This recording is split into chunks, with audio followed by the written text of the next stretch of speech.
All right, we are live in a surprise kind of pop-up episode for season one. For those that watched the wrap-up for year one of the podcast, I did that with my friend Matt Franks of Simon Says, who recently got back together about a little over a year ago now, probably longer than that. And that was my anniversary episode of the podcast that we did. That was initially going to be the last episode of the year, but I really wanted to sit down and talk with Jason, who's also known as Space, and his new band that he's with right now, and has some couple killer tracks out with. And I didn't want to pass up this opportunity and risk the chance of talking being months down the road.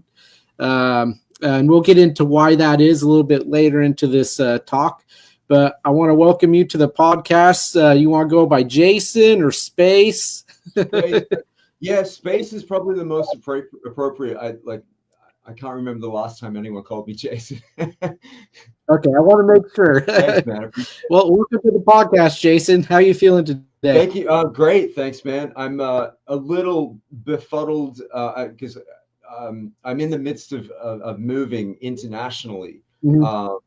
After spending 25 years here in the U.S., now moving back to Australia. So my the studio is usually just donned with guitars and all that kind of stuff. So yeah, I'm okay. I'm dealing with what is ahead. Yeah, that's a big move. I know it was a big move the first time you came over from Australia to the States years and years ago. I can't even imagine all the logistics that goes into that and making sure that everything arrives where it's supposed to, when it's supposed to. And I can imagine that some things don't arrive when they're supposed to, and maybe some things arrive maybe broken or a little bit damaged. So I can only imagine what that experience is like to do twice now. Yeah, well, coming over here was a lot easier because I basically came over with a suitcase and a guitar. And a bunch of goals and aspirations. And as returning now, this is a 5-bedroom house filled with, a studio. We had a library, theater, like all this stuff. Lots of Star Wars toys because I love collecting Star Wars toys and comics and all that. Star Wars is awesome. Yeah, and I was sitting up there the other night. I'm like, wait, this is how I spent all my money on toys. Which is so silly to think about, but it's not, because I love that stuff. So you're right. The logistics are kind of crazy, taking so much stuff now back to Australia because I want it all. Like, I don't want to sell any of it. I love it. Yeah. No, I know how you feel about that. Yeah, it's being attached to things that you don't really want to let go of, but you kind of, it's necessary or practical to do it. There's things in my lifetime that I've had to do that with. And I mentioned it in a little comment to you in about Memento, and mentioning that CD that I bought years and years of the only album that you guys put out, losing that in a move, not sure which move it was, and just opening my CD fold that, people used to have, and it wasn't in there. Because I kept the jewel case in there with its booklet and the CD in that to really protect it, because that CD just really meant that much to me, and I just wanted to keep it nice and preserved. But that went somewhere at some point in my life, and I'm not sure where. So that was something. Go ahead. Oh, dude. Well, when we're done, message me your address and I'll send you one. Because I found a ton. So yeah, I'll send you one. Oh, dude, really? That would be really freaking awesome, man. I wasn't even going to ask you that. That wasn't even in my mind to ask you, but that's really generous. I'd be more than happy to accept. Oh, awesome. Yeah. Oh, amazing. Yeah, I'd be happy to provide. Yeah, seriously, dude. I know what it's like when I've had, discs or things like that go missing over the years. And you're like, man, I remember the day that I bought that. There's music's so special to us, even as creators, but also as consumers. Right. Yeah. Speaking about how important music is, man, obviously it's very important for you because you've had a lifetime so far of making music in various ways. You know, you've had various projects. You've had, you know, I remember on, like I said, finding space on MySpace, and you had songs up there, and I remember listening to it. And at the time, I compared it to kind of like the little bit more mellower, but still, you know, kind of I don't know what you want to call it, filterish kind of vibe is what it gave me. Like when he did songs like "Take My Picture," "Take Your Picture," or whatever, or that kind of vein of music is what it reminded me of. You have a lot of music that you've put out over the years, and I want to ask you, between Transpacific, Digital Daggers, that basically the solo stuff is Space, and Memento, what can you say you've taken away from those experiences with those projects and bands of yours over your lifetime? Man, so it has a lot to do with interpersonal relationships. Mm-hmm. Being in a band is difficult. Memento, you know, when you're kind of, things happened really fast. Like, I moved. The little backstory on me personally, moving from Australia to the US in 2001, April 3rd, 2001. We came over here. Like, Justin and I had a band back in Australia called Tower, Uh-huh. and Oh, that we had won the Queensland Rock Awards. It was a very different band, but um, it was basically essentially almost the same band. Some of those songs from Tower came over and ended up on the Memento record. There's a song called Stare, which is oh, an wow. old Tower song. And, we came over here for a specific purpose, and that was to get a record deal, to get a publishing deal, to, be on MTV, to do the things that we came to do. And with that, like you start to you very quickly, especially when you get sort of catapulted into the major label world, you start to recognize that, oh, this is kind of no longer a band of brothers per se. Right, It's now a business, right. Yeah. and there's a very fine line in between the two. And it's when we were so young at that time. We were in our mid-20s. Thankfully, we weren't younger, but we may have been a lot more successful had we been younger, because we would have been a lot more malleable. But as young men, Right. and young Australian men with strong opinions and strong attitudes and personalities, you start to recognize when you're thrown into a tour bus for a year at a time, and you're living out of a suitcase.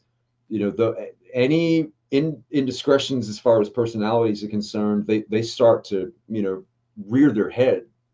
Right. And as tumultuous and as difficult as that can be, you start to recognize that you really got to iron things out and learn how to balance. And the sad thing is that, yeah, we only had one record in Memento because we didn't really know how to balance those things out at that age. And then I started to notice similarities within, like, I'm a very strong personality when it comes to the studio, blah, blah, blah, blah, blah. It's what I've learned over the years with projects like Memento, Digital Daggers, and now with the Transpacific. Within the Transpacific, it's more of it's not just my project. It's, you know, Mhm. there's this interaction within the band members. Like, I may be writing the bulk of the material myself, but it's a lot more open for interpretation within that foray. Whereas Memento was, there was a specific goal and a specific sort of motif. Digital Daggers was the same thing. And I'm a huge growth person. I don't want to make the same record the same time, over time and over again. And Right. that can be very antithetical to what the industry wants and dictates. They want, no, we want that record, we Absolutely. want the same record. So I think yeah, I've learned when to shut the fuck up, you know, um, and just sort of, leave your BS at the door, and Right. see a much longer track rather than, yeah, it's so easy for bands to fall apart, and projects to fall apart very simply. Yeah, So it that's a common.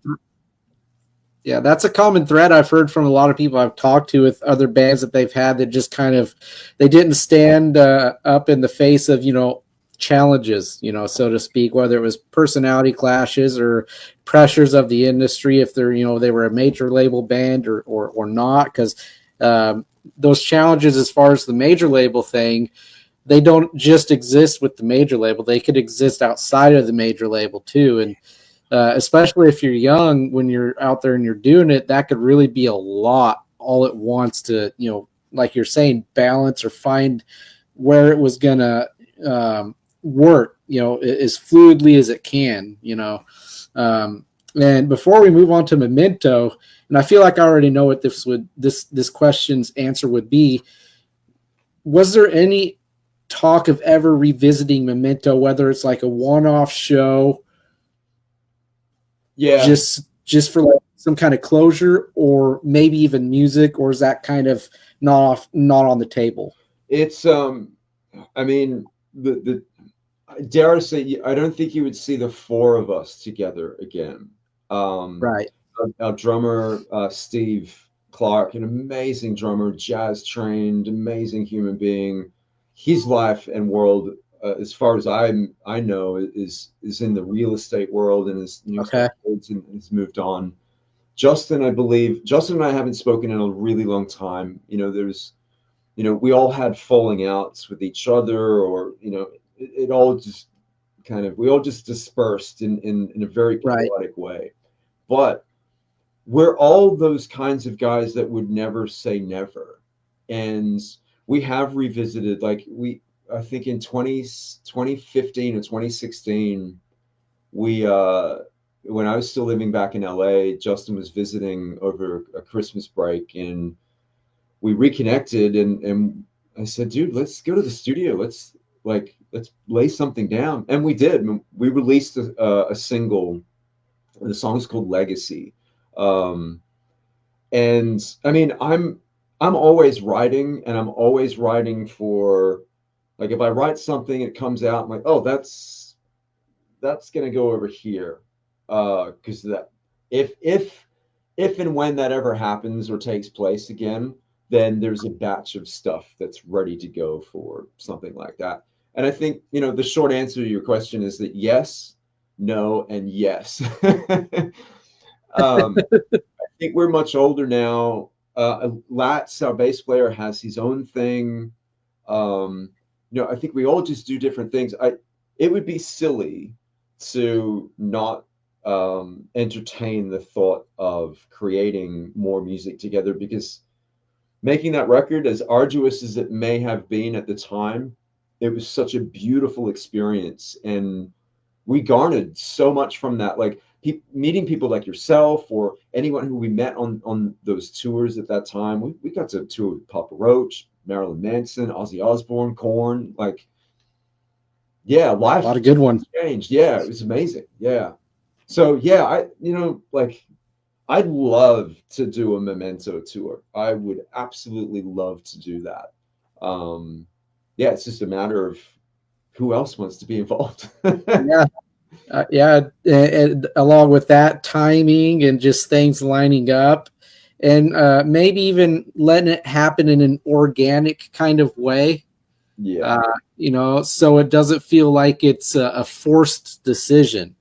Yeah, Yeah. that I think under the circumstances when we have sort of reconnected in the past, it's felt very there were sort of there was a cloud of obligation there that Mm-hmm. whether it be personal to each other, that, oh, we need closure, like you said, or is this even worth it? Are we having fun? Because it's really meant to be about having fun and it being organic, without take all the record companies and management and all that nonsense that really kind of ruins the music Right. a little bit.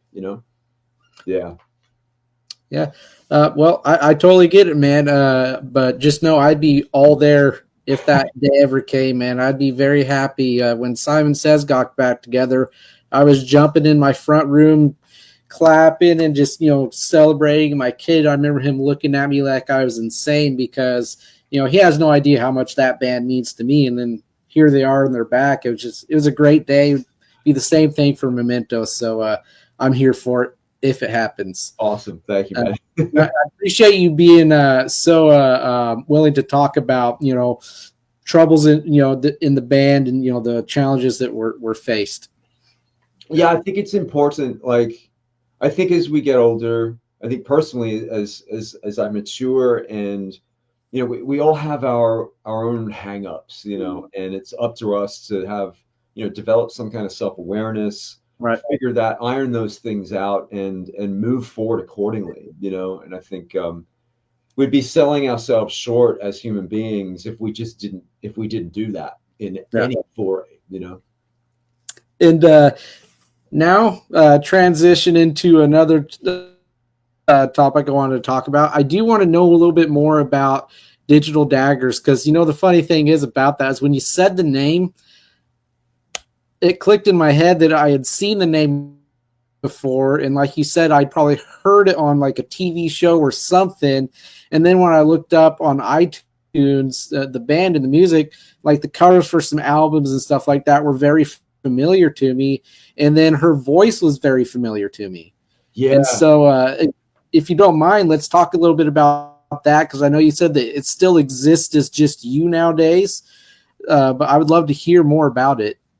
Yeah, it was very serendipitous situation. Like when Memento ended, I very quickly transitioned into like just writing for other people. Mm-hmm. I went into my publisher's office, EMI Music Publishing at the time, and I asked my A&R guy, like, "Hey, I want to write songs for other people. How do I do that? Show me the way. I'm in." And so I started writing with a bunch of artists and got a few cuts, wrote some songs for Seether and Candlebox Oh, and nice.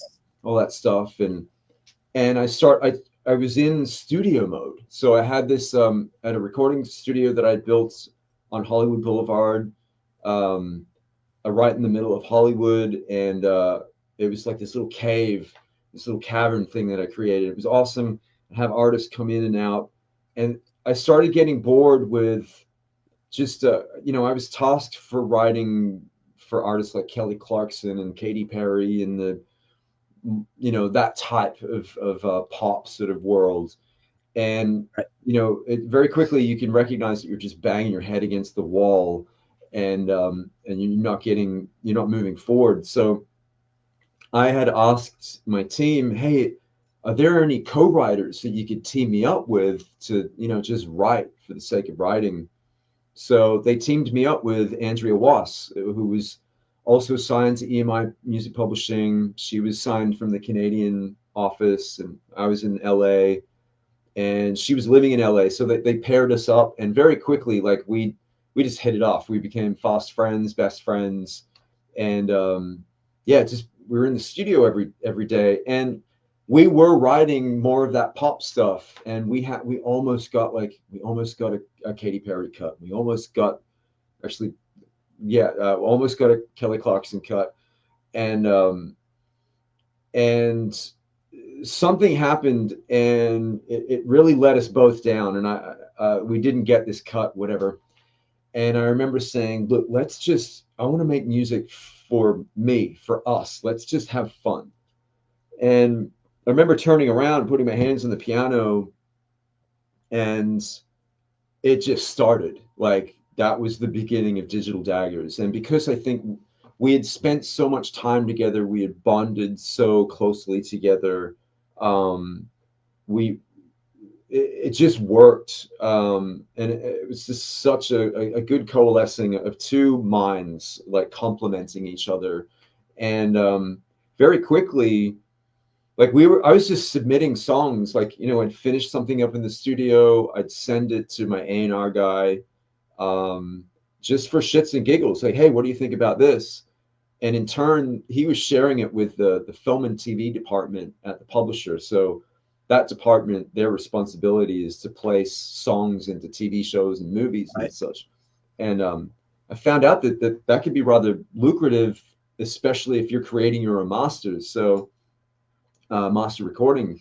So very quickly we were just like Pretty Little Liars, uh, the Vampire Diaries, a movie here, a movie there. Like all this stuff started to happen, and it was by complete accident. And we discovered like, oh shit, this is good. This is really good. Mhm. And a fan base started to amass. We spent no money on marketing. It was free paid marketing because stuff's in TV. We're getting paid, and yeah, it just sadly it just sort of again another one of those cases where I wanted to shift into a sort of a different direction. I get bored really easily. It's my detriment. And then anyhow, so not to disclose any more information other than we both came to a professional end together. Um, and yeah, now Digital Daggers she's now since left and she has her own thing. Amazing, Right. beautiful voice, extremely talented artist. Absolutely. Um, and I have the entity now, and I'm just sort of figuring out what's next, without repeating myself. So, but I also don't want to damage the the history that we've already laid out with that brand. So I've always looked at it as a like of a massive attack kind of a situation where, well, that was the first phase with Andrea Wass, and then the next phase is with whomever. I released two Right. more songs with the vocalist Robin Troop that I've been working with for years. Um, and again, just a totally different vibe, a different direction. So it's really open to anything and everything. Really, it's become like a little pet project kind of a thing. Yeah. Well, I enjoyed what I listened to when I was sampling songs off of the records that were out, and the chemistry that showed through my speakers when I was listening to them on my earbuds or on my laptop or the car. The chemistry was very apparent that the two of you had with the music that you did make together. So there was definitely something there very worth pursuing and just letting it go down the path that it was going to go down. And I could totally understand the whole stance of getting bored quickly. I've always felt that if I was making music, that would be how I was too, especially if everything was the same thing as what came before it, because I've always been a much bigger fan of between like albums or songs from whoever I'm listening to, hearing that growth, and hearing that they're not just wanting to keep capitalizing or basically caving into that pressure if they're a major label band of reproducing that first product that they put out. Yeah, it's funny. I always go back to late at night. I'll pull up YouTube and I'll watch interviews with art like Mhm. some of my favorite artists. And lately, it's been some Bob Dylan interviews, probably because of the what's happening in the zeitgeist now. The movies just come out, and Uh, but I was watching an interview with Kurt Cobain last night, talking about what he was kind of thinking about doing post in utero, and he made mention of like, I don't want to turn into a prog band, but I also don't want to keep repeating myself. And you go from Bleach to Nevermind to In Utero, and you see a clear path. oh yeah, Um, Other than, I mean, shit, don't get me wrong, I love Rage Against the Machine, but those records are almost very linear. It's oh just yeah, bam, bam, bam, bam. Same with Metallica, blah blah blah. ACDC. Yeah, Yeah, AC/DC, yeah, like One Trick Pony. Yeah, if it works, like yeah, it's the go-to. It's kind of like you don't put a triangle on your car for a wheel. You put a wheel on your car. yeah. So same goes. I don't know. There's multiple paths with music. I think you run the risk of losing fans if you get a too explorative. Oh yeah, But then you run the risk again of like, it's the hindsight. Would you rather have a 20-year long career in one band or have a 20-year career in many different bands? And I think I've chosen the second, the latter, and I'm happy. Like I think I probably ended up shooting myself or something. And, you know, that's the terrible thing to say, but like, I mean, I'd use that as a metaphor. I could shoot myself in the foot by having just a one linear career doing the same thing over and over again. That doesn't really appeal to me at all. Right. No, I get it. Everything I've heard you put out, I hear that very clear, distinct difference between how the music sounds. You know, between Memento is more of like that harder rock, you know, kind of sound, a little bit of grunge in there and stuff. And then Digital Daggers is, like you said, more like that poppy kind of cinematic kind of little take on it. And then that stuff you did with Space, I felt was like a more of like a, not like the band Metallica, but like a metallic kind of atmospheric sort of rock, you know? Yeah. And the Transpacific, I feel like that's even another different side of like your creative mind of, because like I said, I feel like it's got a bit of that Stone Temple Pilots, even some U2 or something in there, or, you know, like, you know, Fuel, or, you know, stuff from like multiple different eras, like, you know, the late 90s grunge, you know, to the early 2000s kind of, you know, however you'd want to, you know, draw a comparison with the Transpacific. And so that's what drew me to it, you know. And it wasn't until I watched the video for Lines in the Sand and I saw your name popping up with the they're called parentheses or something like that. I'm bad at naming what those are. And the name Space in there. I'm like, no, hold on a minute. Because I thought you looked familiar in the first place with the Instagram ads that were popping up for the Transpacific. And I'm like, I know who that is. And so I go onto Google and I type in Memento band. I go to the Wikipedia, and sure enough, there it was. Same name that was on the videos for Lines in the Sand. And I'm like, I knew that was him. And so like, okay, I got to send him a message on Transpacific and get him on here so I can talk to him. That's awesome, dude. Yeah. It's like, I love hearing that. Like, I'm one of those guys where, like, so back in the Memento days, like I got into music because I love music. Right. I love music. And, you know, when we got signed and suddenly we're making music videos, and then, oh shit, we're on a tour bus, and oh, there we are on TV, and I'm getting, like, someone's asking me for an autograph. Like, I'm just walking around some city in Ohio or something, and that's right. All of that's great. Like, you got to check yourself and go, whoa, dude, you're there. This is where you want it to be. But then I started to very quickly recognize, oh, I also kind of don't like this. Like, I like my anonymity. I like being a dude that just, I'm a ghost in the crowd. No one knows who the hell I am. It's overwhelming. And I've kind of prided myself on kind of maintaining some kind of semblance. I mean, shit. I mean, the stuff that I've done hasn't been massive, so it hasn't, you know, placed me in a position where it would be really uncontrollable. Right. So I kind of just kept at bay.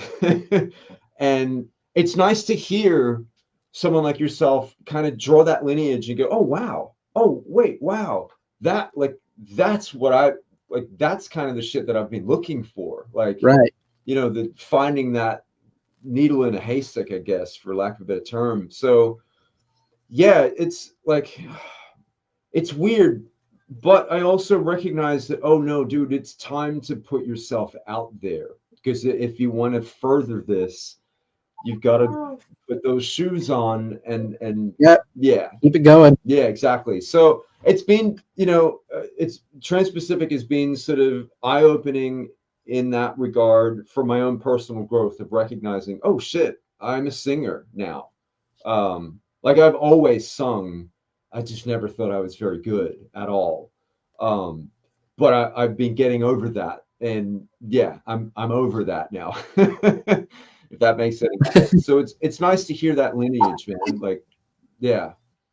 Yeah, no, totally, man. That's why I wanted to bring it up. And I wanted to say that the 3 songs that are out, technically there's 4, because you have an acoustic version of Lines in the Sand, which I also love.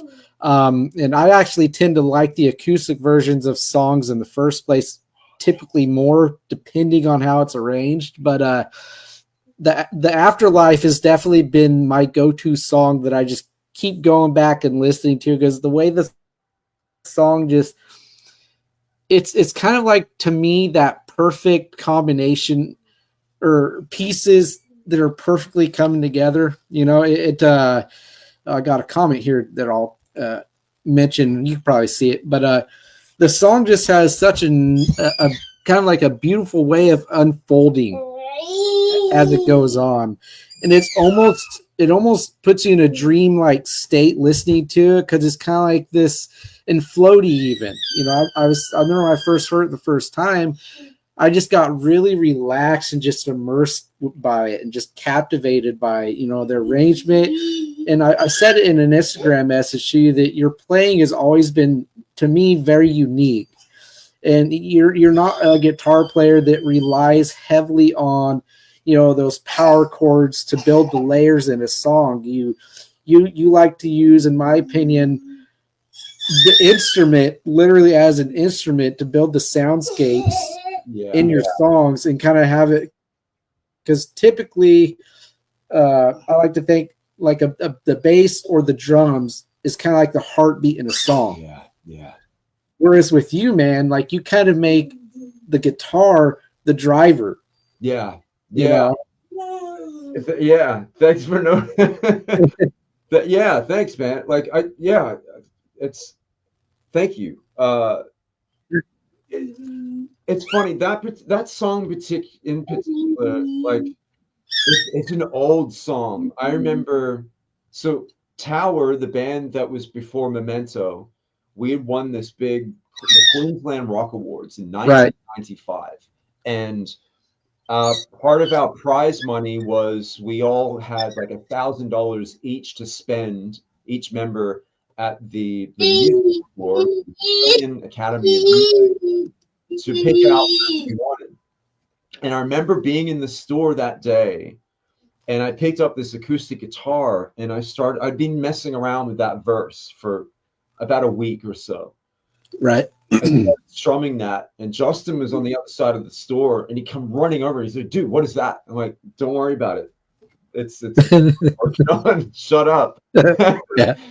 And then I came up with the chord. This song is like 20 years old. I mean, yeah, I started writing in 1995. Wow.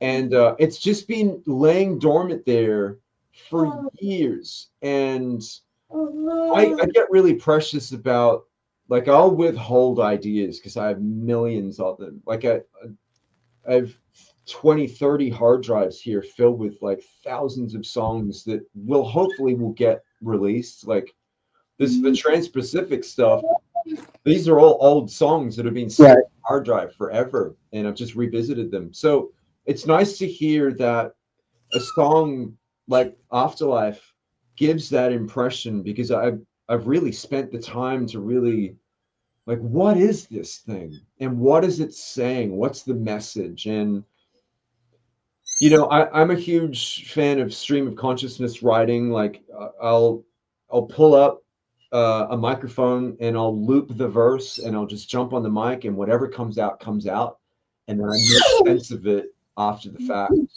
And listening to that song now, the lyrical content, I now understand what it means.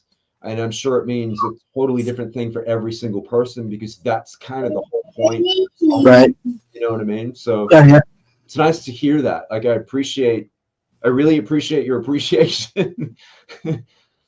Yeah, no, I make it a point to let who I'm talking to know that what they're doing, it matters, and it's reaching the people that it's meant to reach. However big or small the band is that I'm talking to, because I kind of have that mindset that it doesn't matter how big or small it is, if the music comes from that genuine place of the heart and the soul and the mind. Yeah. That will find the right people, and that will resonate with them, and they will see it. And I definitely see that with the Transpacific. I'm going to read some of these comments from Janice. She's a friend of mine, a newer friend of mine. First one, she was saying it's tough to put yourself out like that. You open yourself up to so much negativity as well as the positive. to an earlier topic we were talking about. I believe that was when you were mentioning challenges that you faced, with the various projects that you've been a part of. And then she says she's definitely going to check out the music. She could use some relaxing soundscapes. Yeah. And then go ahead. I was going to say, yeah, the Daggers stuff. It's very, a lot of people love, like, there's a lot of the fans love to listen to Digital Daggers just to either vent emotionally because it's very soothing. Yeah, I can see that. Yeah, just great stuff, man. And I'm very excited for future releases from Transpacific because I think you said that there's other stuff that's going to get worked on. And I'm sure it'll take a little time for that to come out, with what you're going and doing right now, the move and everything. But I did want to kind of talk about, and you covered kind of in a way like how the Transpacific kind of came together. But I want to talk about the other two people there that are part of that with you and who they are to you, how you know them. Yeah. So I'll touch upon how it sort of came about, and how these people became involved. So I went back to Australia in 2023. My father passed away, and I was dealing with. Sorry to hear, man. Oh, thank you. And I was dealing with some industry stuff, legal industry stuff. So it was somewhat of a tumultuous time. And I went out there to kind of get some closure family wise, and then also just to relinquish and get everything off of my shoulders just for a minute. And the few days before flying out there, I had connected with our drummer, Dave Amphlett, and I said, "Hey, man, I'd love to catch up. I'd love to jam if you have a minute, because he's a very busy guy out there." And he's like, "Well, yeah, what should we jam on?" And I said, "Well, let me find some music. I've got my, the studio computer's open right now. I'll find a folder. I'm sure there's a folder here filled with some songs." So I found a folder, and it was maybe 20 or 30 songs that are all now Transpacific songs, but these are all old songs. And I sent them over to him, and he immediately was like, "Dude, what the hell are these? What is this?" And I said, "Oh, these are old songs, blah, blah, blah, blah, blah." So, cut a long story short, we figured out a rehearsal space, which was at a venue out there on the Gold Coast. Mm-hmm. And got a bass player who's an old friend of mine, other guitar player, our drummer, and we just jammed. And the management of the venue had heard, what we were rehearsing on, and they said, "Hey, these songs are great. We want you to play here." So we booked a show last minute, and basically a bunch of my friends that came in and watched this thing that we put together real quickly. So I came back to the US, and the drummer and I started talking about, like, okay, so what do we do here? And so I said, "Well, look, send you these demos. I'm going to strip them out so that you've got a click track, but I'll stem them out so that you can go into a studio and just track drums to them." So we did that. He tracked 10 songs in one day. So the record was done drum wise in one day. And I've just been working on it in the studio here. The next single's ready to go. That's probably going to come out early next year. It's a co-write actually with Kevin from Better Than Ezra. I know him. Yeah. Yeah, and this is it's an old song of mine that I brought into a songwriting session, and he helped spruce it up, and it's long. So Dave Amphlett is the drummer. He and I have known each other since the 90s. He was in a band, like a rival band, when my other band Tower was, kicking the streets way back when. And we've just always stayed in contact. He's related to Chrissy Amphlett, she's the late singer of a band called the Divinals. They had a big song called "I Touch Myself" that was huge. Oh yeah, yeah. Yeah. So he's related. The Amphlett family is very musical in their foray, and Dave's just such a great friend and a great musician. And then Grant Fitzpatrick, he and I grew up together, like streets away from each other back in Brisbane, in Australia. We're only about 2 years apart from each other. I moved to LA, did my thing. He moved over to LA shortly after, and we reconnected. I would finish up at the studio. He was working at he was valeting at the W Hotel in Hollywood, and we would reconnect every evening and have a few beers and smoke copious amounts of cigarettes and just Mhm. shoot the shit for hours and never played music together. And he ended up being in the Cult, the band, the Cult, Oh, I love them. Yeah, yeah. Awesome. and then that was like a childhood dream of his. He's since no longer in that band, and he's also played in the Band Brothers, also Oh, with wow. Benji and Joel. So between the three of us, we have such extended experience in our own right in our own projects that we've held individually. So to coalesce together has been really interesting because Dave's in Australia, I've been here. Grant's also in Texas, but he's up in Dallas, and I've been in Houston up until now. And so we've just been working remotely. Um, the bass that's on most of the recording thus far is still me. Right. He's Grant's going to be on subsequent releases. Um, but yeah, basically the record's done. I'm working on record number two. Um, Nice.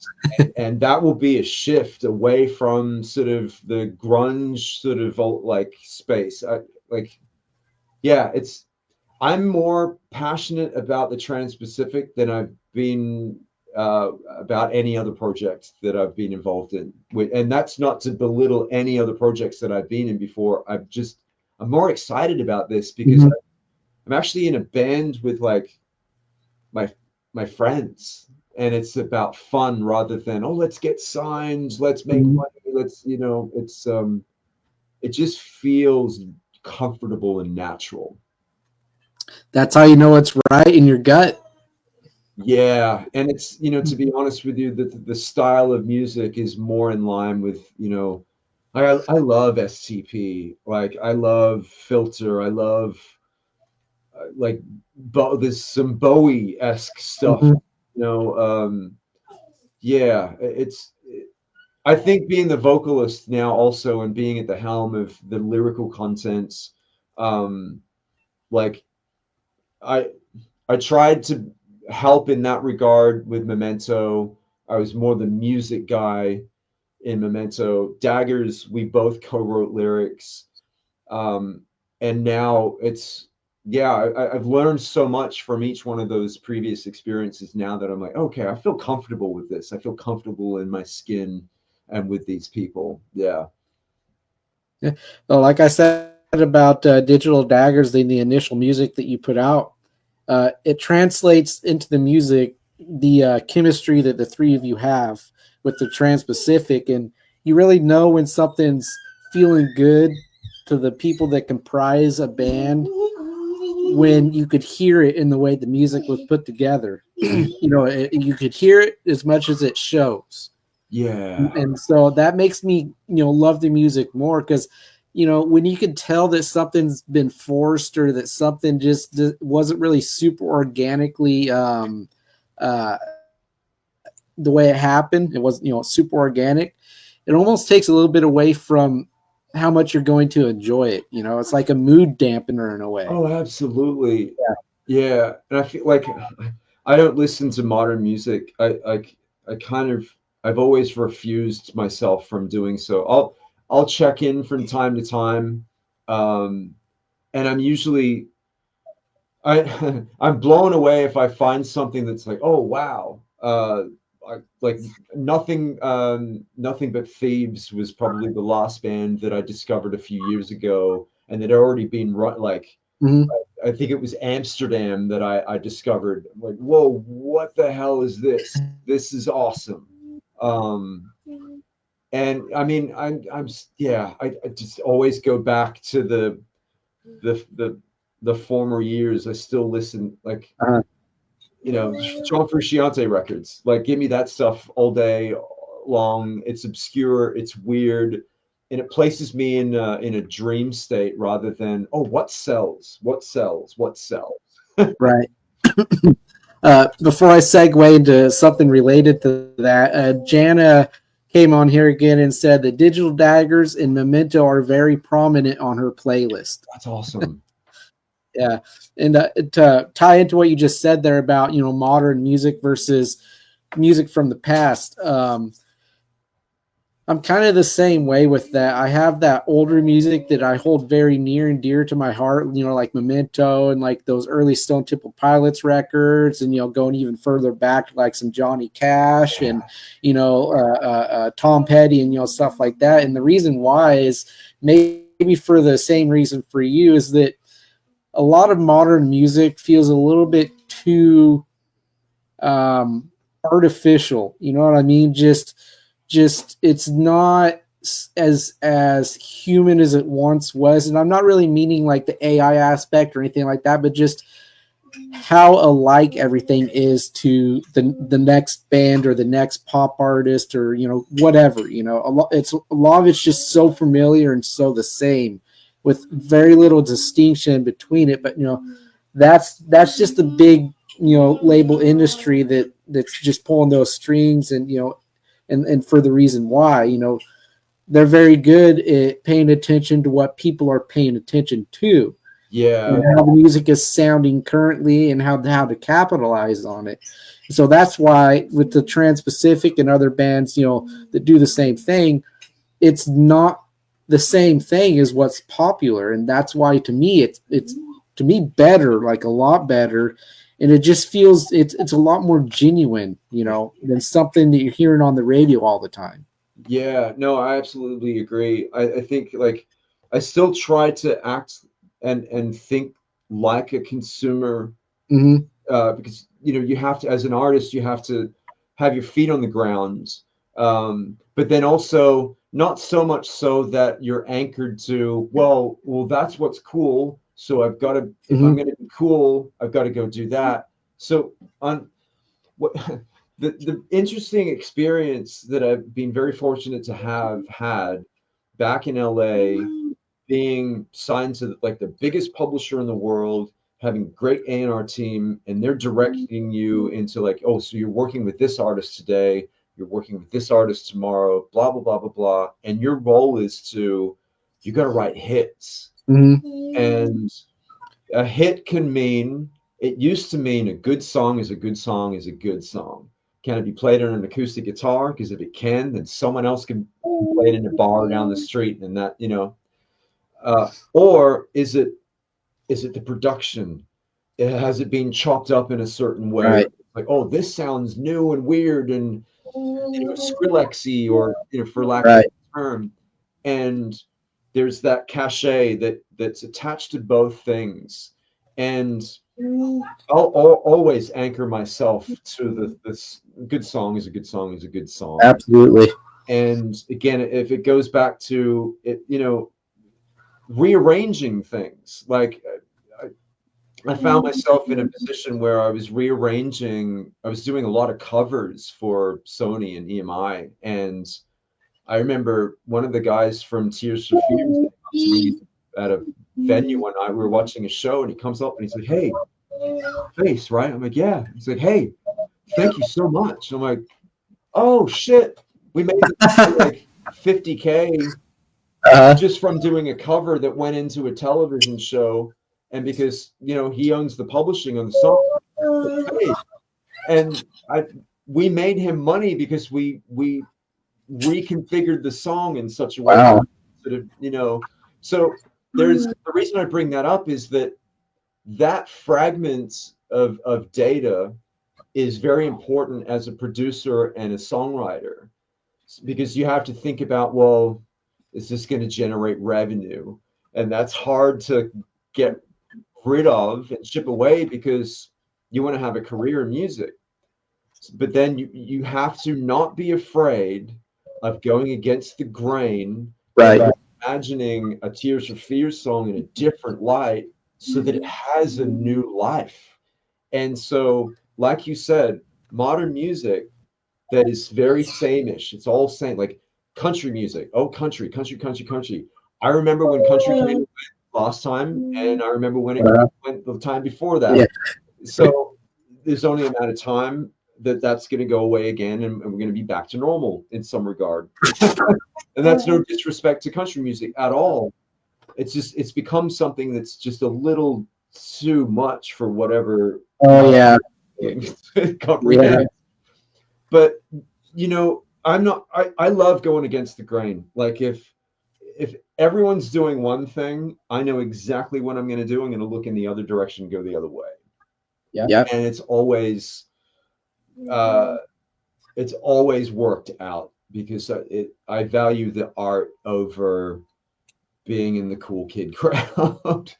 You know what I mean? So Yeah, no, I really appreciate that about you, man. Not caring so much about being, super popular or it, like you said, in the cool crowd, because once you start caring about that and making that important, in my mind, it's kind of like, well, why are you making music still if it's not about the music anymore? yeah, And that's very apparent in a lot of modern music and a lot of the very popular artists that are just, super successful right now. I don't knock their success or anything like that. I'm sure they worked hard to an extent, but it's almost kind of like, well, you're kind of just riding a wave and just letting things, be what they are, because you're up here and, just, like those award shows and stuff, like the VMAs or whatever, or Grammys and stuff like that. They always seem one-sided.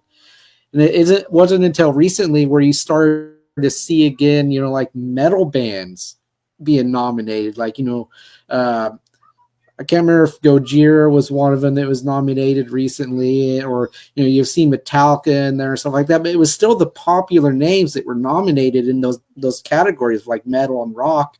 And I'm kind of sitting there and like everybody's celebrating, like, oh, the Grammys are listening. They're paying attention to, including every kind of music, Okay, yeah, but they're still only paying attention to what's popular though. yeah. So I don't know where I'm really going with that thought, but I guess maybe just the fact that keep it about the music, don't care about how popular you get, do it for yourself and because you love it and you want to make it, the music. I personally got wrapped up in, like, I've quit music. I've tried to quit music a million times in my career, and it's predominantly been because I've been so goal oriented, and more so since I threw myself into the U.S. Right.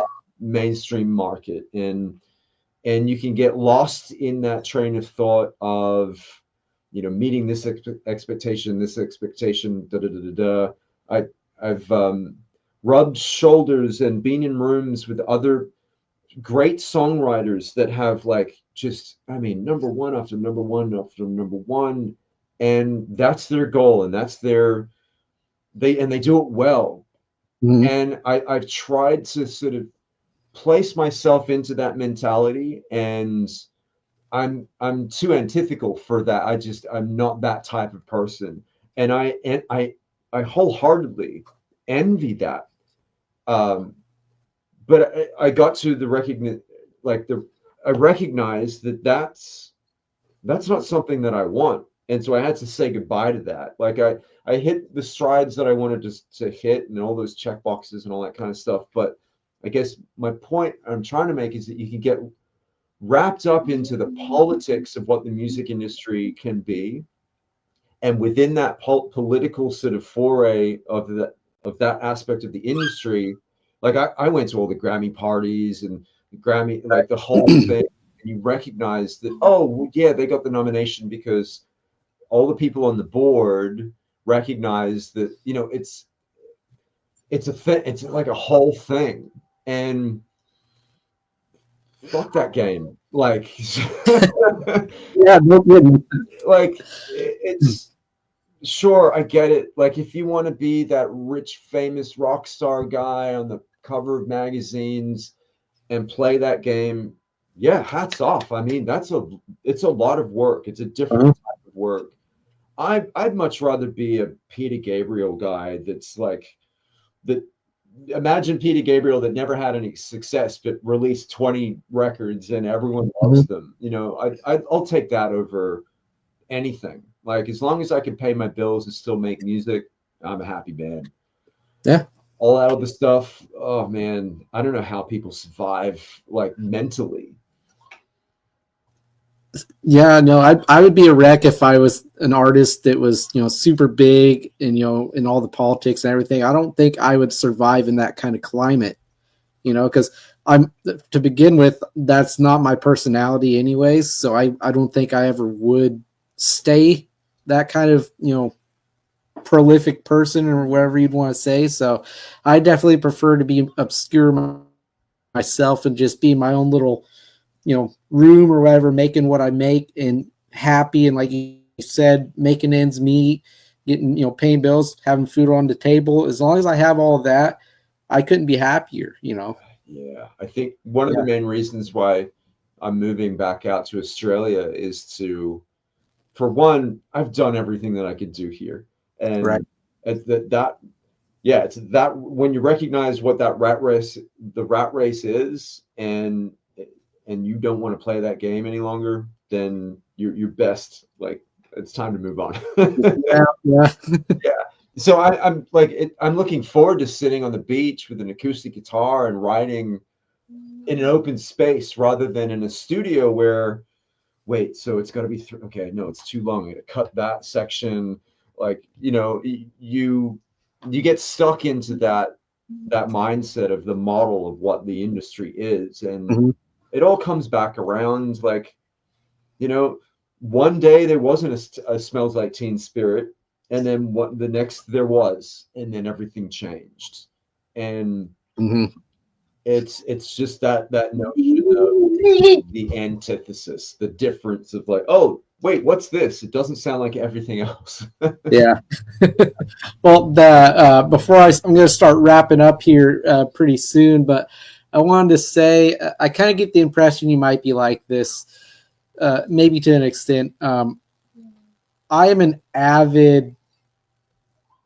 I have a very thirsty and aggressive hunger for discovering music, but not music that's super popular. I want to find those under the rock artists that are so disconnected from what sounds everybody is wanting and what's being played on the radio that I can't stop myself from being that way. And honestly, sometimes I annoy myself because I'm always looking for it. And sometimes I just want to stop and just enjoy what I'm got, you know, right now as far as music goes. But my mind just won't shut up or stop about, okay, what can I find in this thread on YouTube listening to this artist I haven't seen the name of before, like in that right column where it's saying suggested, you know, artists. Man, I remember there's been nights where I spent a few hours doing that, just going and finding, and especially lately, and writing down to try and interview these bands. You know, like just doing this podcast has almost made my hunger for finding that under the, you know, rock music even more prominent. You know what I mean? Dude, you just made me think of I'm the same way. I'm a huge B-side guy. Like Mm-hmm. I love obscure, weird B-sides. I had this opportunity to like I met Chris Cornell a whole bunch of times. We had played Whoa. shows with him and whatnot, and hung out on flights together. And I got called to audition for one of his tours one time, and so went down to the studio, and I'd already committed to being in a band called Seether at the time. And it was a very Whoa, whoa, whoa. very short stint that I had. I played 2 shows with Seether, and I'd Right. written on one of the records and played on one of the records, the Finding Beauty in Negative Spaces. I did not know that, man. Yeah, Waste and Fake It were my two contributions. I contributed a small portion of a section in Fake It and played on Waste. And Waste was an old Tower song from way back in the 90s. But so I go down to go. I just wanted to go see Chris and say hey and jam, not actually be in Cornell's band. So I go down there and we're hanging out and I'm playing like Spoon Man, and like he's singing to me and like 2 feet away from me, and we're just catching up. And I'm like, dude, you should call your buddy, blah blah blah blah blah. And I said, hey, dude, that acoustic version of Like Suicide that's on that B-side of Black Hole Sun. And he's like, yeah. I'm like, dude, that was amazing. That's my favorite song of all time, and my favorite recording of which. And he's like, he was blown away. And so much so that he's like, whoa, dude, thank you so much. Like he told me the story of when he recorded that demo. And it just made me think that like back then, no one was listening to that B-side of an obscure like album track like that. And then to be able to actually tell the guy himself, like, dude, that changed my life. And then to see him also be taken back by the fact that someone told him that, by, it's Chris Cornell. Yeah, no kidding, man. And it just, you talking about that just made me think about that, because I got to tell someone how much that changed my life, and it was an obscure track. So yeah, I'm the same way. I want to find something that is weird, obscure, and that no one knows about, because it's kind of like that notion of it's mine. Like we take ownership of those things, but then we also want to share it with people too. Right. No, that's amazing, man, that you met Chris and you had that experience with him. He's a guy that I always wanted to meet and express gratitude towards, and as everybody knows, we can't do that now, since he's been gone. And the same thing with Chester Bennington. That guy's music and his voice has saved me many times, and before I let you go, I wanted to kind of make another connection to that B-side thing you were talking about, the Memento album, right? Back in that time when you could pop that CD into a disc drive and it would say like on it, like enhanced CD, so you pop that in, and I think it had the video for Nothing Sacred and Savior on it, right? Yep. And I love finding stuff like that. And something else that I miss that isn't done anymore, as far as I know, is the hidden bonus track that isn't counted for in any liner notes or anything like that. Because back in the day, it used to be that, oh, why do I still hear static over my speakers? What's going on? And then you start seeking through the track, and then all of a sudden you start hearing more music, and it's a song that's not listed. I miss that so badly in modern, because I don't find that in modern music anymore. I love finding that unknown thing. It's funny. Someone had discovered, I think, a 311 secret track that was at the beginning of the album, of the record. There's like one of my favorites is on Around the Fur, Deftones, is that secret track, like 40 minutes way down. Endless Nameless on Nevermind. There's got to be a new way of doing that in a modern digital world. Format, That's why I like, I appreciate that you like the acoustic versions. Like I've made at least 2 different versions for each one of the songs for the Transpacific stuff. Like there's the demo, there's an acoustic version and the real version. So yeah, that like I'm such a fan of that stuff, and it's nice to hear that other people are still fans of that kind of thing also. So that's my the Transpacific as we move forward, it will be all of that kind of like here's all the junk, but it's not junk. It's like, wait, that's different to the finished version. Why isn't that part, like I love that stuff. Right. Yeah. Yeah. Yeah. No, dude, I am so excited for the future of the Trans-Pacific. I definitely really dig, what's out, and I'm hungry for more. I wish I had like that remote that Adam Sandler has on Click where he could fast forward to this or go to this kind of adjacent reality or whatever. But man, I got to tell you, this has been a really awesome and fun sit down with you that I've had Likewise, this dude. evening. Yeah, man, yeah, really, really genuine guy. That's the impression I get from you, and just I think you're humble as hell, man, and very grounded, if I may say. So this has really been an absolute pleasure being able to talk to you. When I was, back when that album came out with Memento, I didn't see myself 20 plus years later talking to somebody that was a part of that band. That's awesome. And that's something that I really, really do not take for granted doing this podcast. And so that's why I really like to make sure my guests know how important their time that they've dedicated to doing this with me means to me, and how much I respect and just want to say thank you for taking that time out of your day just to talk to some guy over the internet, man. It's really meant a lot. Oh, I appreciate that immensely. Thank you, brother. Yeah, that means a lot. And once I hit this end stream button, just hang back for like a minute, maybe that long. I want to ask you a little question off air, and then I'll let you get on to your day, man.